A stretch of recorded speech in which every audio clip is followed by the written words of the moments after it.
gudoomiyaha gobolka Hawd ayaa maanta kulan la qaatay xubno ka socda mashruuca sugidda cuntada loo yaqaano FSRB ee uu maalgeliyo banka kuwaasi oo soo gaadhay ee magaalada Beligubadle muddooyinkii dambena ka hayay shaqo horumarineed oo ka socda deegaamada qaarkood waxaana ujeedadooda maanta ay tahay si ay tababar ugu qabtaan iskaashatooyin ka howlgala deegaanada mashruucani ka shaqeeyo. Tababarkan ayaa diiradda lagu saari doonaa heerarka iskaashatooyinka, nidaamka maaliyadeed iyo casriyeynta xogtooda. waa wasaaradda horumarinta beeraha ee gobolkaasi Hawd Cabdiruus Farxaan Maxamed ayaa badhsaabka u faahfaahiyay ujeedada mashaariicahan ay ka wadaan, waxaanu sidoo kale sheegay in ay mashaariicahan ay ugu tageen iskana kaashan doonaan wasaaradaha kala duwan ee kala ah wasaaradda beeraha, wasaaradda xanaanada xoolaha iyo wasaaradda deegaanka, isla markaasina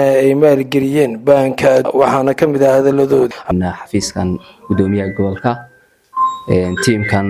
ka socda mashruucan FCRB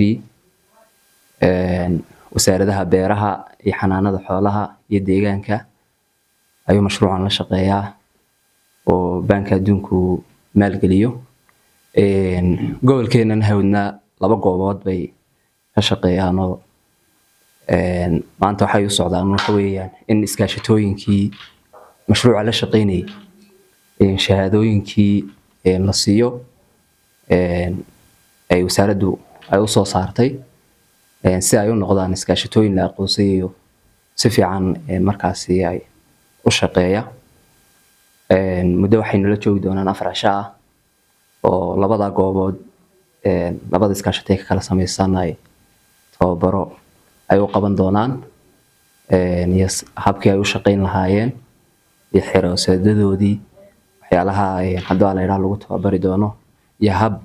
maaliyadeed si ay u samaystaan oo akoon taabshiil oo kale ay wax dhigtaan